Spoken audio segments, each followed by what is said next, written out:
D'abord, je suis très heureux d'avoir été invité à cette édition, troisième édition de la journée économique du Bénin. Mes impressions sont, j'allais dire, pour ne pas faire de la tautologie, sont très impressionnantes.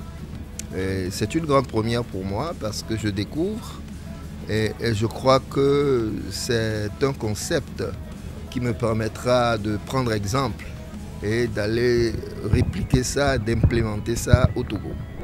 Après cette troisième édition, nous retenons que le secteur privé béninois est en mode dynamique et qui travaille pour une économie résiliente et aussi pour un secteur privé très résilient.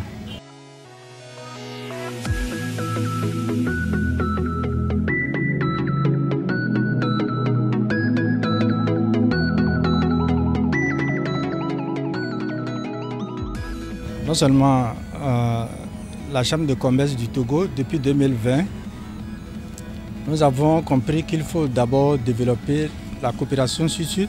Ça veut dire la Chambre de commerce du Bénin avec le Togo. En 2023, nous avons signé une convention avec la Chambre de commerce et d'industrie du Togo. Nous avons fait la même chose dans la sous-région et nous avons attaqué aussi les autres pays, que ce soit en Asie, que ce soit en Europe et aussi en Amérique. C'est une bonne dynamique qu'aujourd'hui le Bénin puisse inviter le Togo en considérant que nous sommes des chambres de commerce sœurs et qu'il faudrait développer la coopération sud-sud. Parce que initialement et traditionnellement, ce qui se passe, c'est que nous allons signer des accords avec des chambres de commerce à l'extérieur du continent, alors que nous pouvons exploiter et optimiser les relations que nous pouvons avoir, nous avons entre nous ici. Il y a des choses que nous pouvons prendre au Bénin, il y a des choses que le Bénin peut prendre au Togo. Et donc c'est en cela que mon rêve aujourd'hui, ce n'est pas seulement de signer des accords ou d'être invité, c'est de passer à la phase pratique.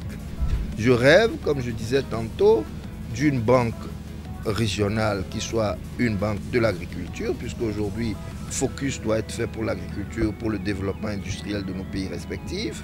Je rêve d'une banque qui soit également une banque régionale, une école plutôt de formation régionale, qui soit une école de commerce, qui permettra au Bénin et au Togo de tirer profit. Donc l'objectif, c'est de fédérer non seulement les hommes, c'est de fédérer également les ressources de manière à ce que nous ayons quelque chose que nous pourrions, qui pourrait avoir des ressources pour les deux chambres de commerce et dont on pourra tirer profit.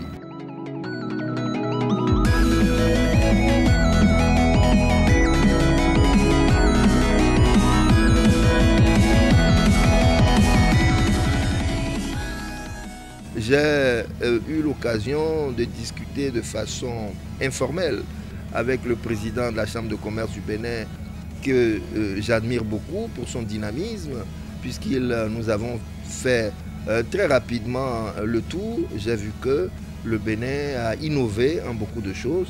Et moi, étant donné que je viens d'être élu seulement président de la Chambre de commerce, ça fait à peine 5 ou 6 mois, je crois que je tirerai exemple de ce que je viens de voir au Bénin pour pouvoir faire grandir également notre Chambre de commerce au Togo. Donc on ne peut pas faire les affaires en vase clos. Pour le secteur privé, nous avons besoin de faire la coopération sud et aussi la coopération nord-sud. Et c'est ce que la Chambre s'est donné comme orientation depuis 2020. Et nous veillerons à ce que les opérateurs économiques puissent s'ouvrir, aller vers des partenaires, aller vers les joint ventures pour pouvoir développer leur activité, non seulement en Afrique, non seulement au Bénin, de pouvoir aussi être présent dans d'autres continents.